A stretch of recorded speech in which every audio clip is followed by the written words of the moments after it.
So good day sa ating lahat. So ang topic natin for this discussion, disciplines of communication. So before I start, I would like to apologize for any unexpected background noises. So let's proceed. Subtopics would be communication as an academic discipline, areas of concentration in the areas of communication discipline, communication process, then lastly, the 5 levels of communication. First one is communication as an academic discipline. So the discipline of communication focuses on how humans use verbal and nonverbal messages to create meaning in across various contexts across cultures using a variety of channels and media. So the disciplines of communication basically focuses on how we uses the verbal, like for example, yan yung words coming from our mouth, and then the non-verbal messages, so such as the body language, posture, gesture, hand movements, eye contact, to create meaning. So both verbal and non-verbal messages are important in giving on or relying or communicating or communication in others. So, paano si non-verbal nakakaapekto? Yan, yung pagtingin natin sa isang tao, yung paano natin sila iharapin, yung position ng ating, yan, yung hands natin, kung naka-cross arm ba or open wide ba, yan. Then, the discipline is especially interested in the impact of those messages on human behavior. So, yung discipline of communication, interested din siya sa pag-aaral. Ano nga ba yung impact ng messages pagdating sa isang tao kapag nare-receive na niya? Diba? Then next, the study of communication in interpersonal relationship, groups, organization, and across cultures. So, ang communication is hindi lang yan pang individual. So, para yan sa lahat. So, across cultures, worldwide. Rhetorical theory and criticism, performance studies, argumentation and persuasion, technologically mediated communication, popular culture. So, yung limang yan, so dyan, mahalaga na dyan din na topic si communication. Kumbaga, dyan inaaral si communication. Then, areas of concentration in the areas of communication discipline. Visual communication. So, the study of how visual data such as architecture, photography, web, visual art, and the images of advertising film, and television have an impact on audiences. So, visual communication uses our sense of vision. So, saan ba natin makikita yung visual communication? Yan, yung mga pictures. Once na nakakita tayo ng isang photograph, ano yung meaning niya pagdating sa atin? Ano yung meaning ng picture na pagdating sa isang tao? And then, yung commercial sa TV, yung advertisement. So, ano yung pinaportray niya? Diba, once na kapag nakakita tayo ng isang video na walang sounds, talagang pure pictures lang yung pinapakita. So, tayo yung mismo nag-create ng meaning behind that pictures. So, tayo mismo yung nag-create ng story. So, ganun yung visual communication.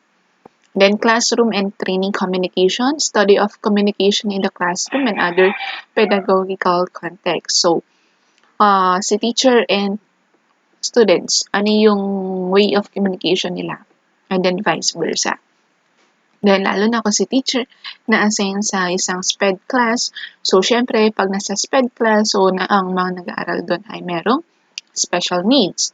So, challenge yon para sa isang teacher, paano niya i-relay or paano niya ituturo yung kanyang lesson para doon sa mga batang merong special needs. Kasi pwedeng iba-iba yung special needs ng mga batang kanyang hinahawakan.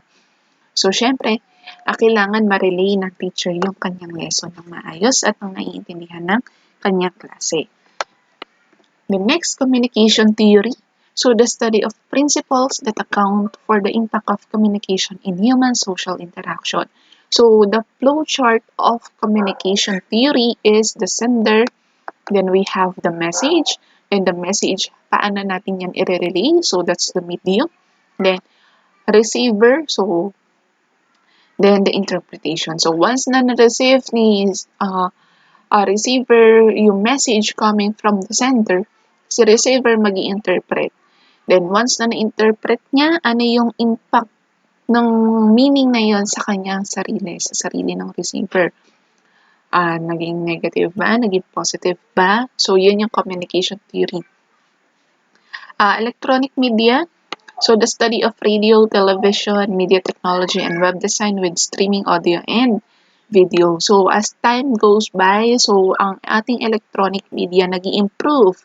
At the same time, ang ating pag-utilize, ang ating utilization sa ating electronic media ay nag-i-improve din. So, gamit na gamit si TV, gamit na gamit si social media sa pakikipag-communicate natin. Lalo na ang social media, gamit na gamit siya. Kasi sa social media mo lahat nakikita. Yung opinion ng isang tao, yung mga balita, yung mga issues, yung mga chismis. So, yun. Yun yung electronic media pagdating sa communication studies. Then, the family communication. So, the study of communication unique to family systems. So, ang communication na to, para lang to sa family. So, syempre, iba-iba tayo na family. Yung isang tao, ang family niya sobrang close. Ang turingan nila sa isa't isa, almost na magbabarkada na. While yung isa naman, ay hindi sila ganong close, medyo layo-layo yung loob nila. So, dyan papasok yung family communication. Ano yung kulang or ano yung pwedeng mangyari kapag wala tayong communication sa loob ng family natin, sa loob ng ating household. Then the gender communication, the study of gender and sex differences and similarities in communication and the unique characteristics of male-female communication. So the gender communication, nakatutok lang siya or nakafocus lang siya between male and female. So magkaiba ng way of communicating itong si female and then sa male. Halimbawa, si female, halatang-halata may nakapag-female kasi pwedeng maboka or open pagdating sa communication. Pagdating naman kay male, pwedeng hindi sila ganun kaboka or medyo limit lang sila kung makipag-communicate. Hindi sila ganun na nakikipag-interact. Kasi si female, alam naman natin na almost lahat ng female is more on socialization. Diba? Then, pagdating naman sa similarities, so ano yung similarities between male and female? Bawa yung body language, yung tone of voice. So, ganun si gender communication. Health communication, the study of communication as it relates to health professionals and health education, including the study of provider-client interaction as well as the diffusion of health information through public health campaigns. So, sa health communication, dyan, tinutukoy paano i-relay or paano ipapahatid ng ating mga health professionals yung pangkasalukuyang health natin, yung health education sa masa, sa lipunan. Lalo na ngayon, for example na lang si pandemic, COVID-19, paano i-relay ngayon ng ating health professional sa tao yung COVID-19 issues na yan, di ba? Sobrang jargon ng mga terminologies and concepts pagdating sa COVID-19. So, paano mas maiintindihan ng masa or natin yung COVID-19? So, kailangan si health professional makapag-isip ng mas ibang term na mas maiintindihan ng tao, ng mas nakakarami. Kasi hindi naman lahat ng tao ay kayang umintindi ng mga jargons pagdating sa health, di ba? Hindi naman tayo ay lahat na health professional, hindi naman tayo lahat ay nag-aaral ng health studies. So, ganun si health communication. Then, international and intercultural communication, the study of communication among individuals of different cultural backgrounds, including the study of similarities and differences across culture. So, pagdating kay international and intercultural, so, sa lahat to, worldwide. So, culture to culture. So, ano yung differences, ano yung similarities ng communication pagdating sa ganitong bansa, pupunta sa isang bansa. Diba? So, yung isang bansa, pwedeng sobrang liberated yung kanilang way of communicating pagdating sa atin. Kunwari, medyo talagang conservative tayo. Though na hindi naman sa lahat sa ating tao or sa lahat ng Pinoy ay conservative kung makipag-usap, pero usually talaga conservative ang Pinoy pagdating sa communication. Then, interpersonal communication, the study of communication behaviors in pairs and the impact it has on personal relationships. So, ito ay one-on-one communication lang. So, yung pakikipag-usap lang natin sa isang tao, by pair lang siya. Ano yung impact ng communication pagdating sa bawat isa? Then, language and social interaction, the study of structure of verbal and non-verbal behaviors occurring in social interaction. So, language and social interaction. So, ano yung non-verbal and verbal behavior na nagagamit natin pagdating sa pakikipag-social interact. Legal communication, the study of the role of communication as it relates to the legal system. So, legal communication, excuse me. So, legal communication, so ito yung sa mga batas natin, sa justice system natin. So, yan yung mga bills, yung mga laws na kinikreate. So, that's the legal communication. Mass communication and media literacy, the study of the uses, processes, and effects of mediated communication. So, mass communication and the media. So, social media yan. Social media literacy natin. Paano tayo gumamit? Ano yung epekto ng media sa masa? So, ayan. The next, mediation and dispute resolution, the study of understanding, management and resolution of conflict within interpersonal and intergroup situation. So, usually, makikita to sa mga organizations. Yan. Papasok na rin siya sa organizational communication. So, sa mediation and resolution, dyan yung mga conflict. Paano pumapasok si communication pagdating sa conflict, yung mga disputes? Paano yan nare-resolve yung dispute? Paano nga ba yung tamang way of communicating kapag nagkakaroon na ng conflict between groups or individuals? Then, organizational, yan nga sa organization natin, yung sa mga companies, sa mga businesses, sa mga firm, industrial firm. So, yun yung mga organization. So, study of processes used to analyze communication needs of organization and social interaction, including the design of training to improve communication between supervisor and employees. Yung supervisor and employees, that's the top-down communication. So, top si supervisor, down si employees. Then, vice versa, employees to supervisor, bottom to up. Bottom to up, di ba? Paano i-relay ng employee yung kanyang problem sa kanyang supervisor? At the same time, paano sa pagsasabihan ng supervisor itong si employee niya? So, ganun si organizational communication. So, merong mga theory pagdating sa ganun. Or merong mga way of processes at tama pag-handle.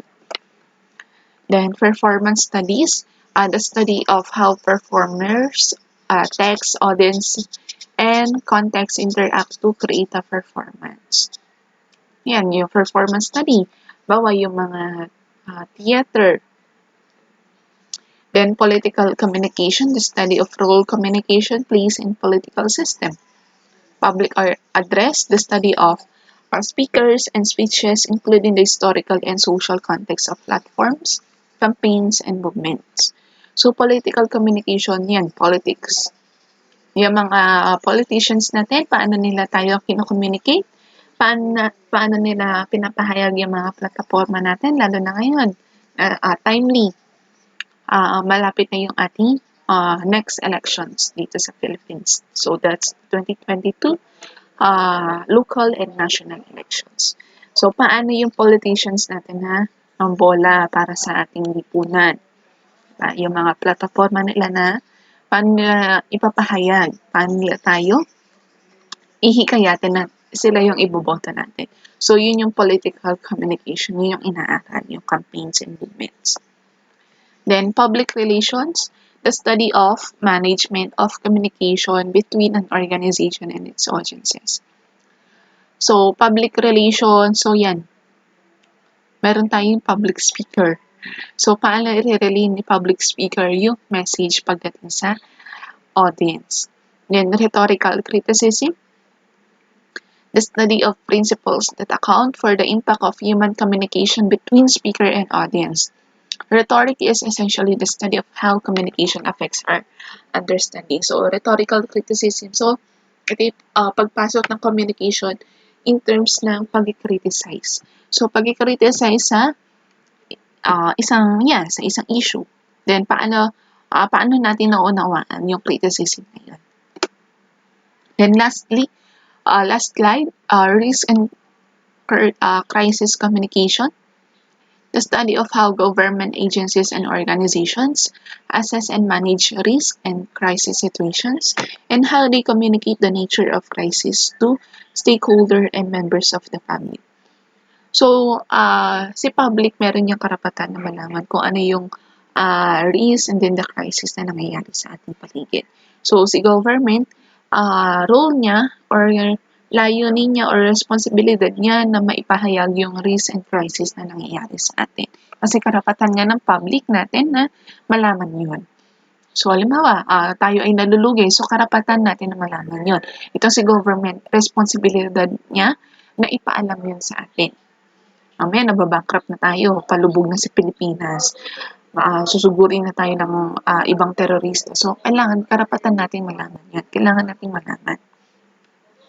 Then, small group communication. So, that's the last one. The study of communication systems among 3 or more individuals who interact around the common purpose and who influence one another. So, peers. So, ano yung impact or ano yung effect ng peers pagdating sa communication ng bawat isa? Paano na-influensyahan ng bawat isa yung tayong lahat? Diba? Halimbawa, sa group of friends, paano na-influensya ni friend 1 si friend 2, then ni friend 1 sa lahat. So, yun yung small group communication. Okay? So, that's all for today's discussion. So, I do hope meron tayong natutunan for this day. So, thank you for listening. So, have a nice day.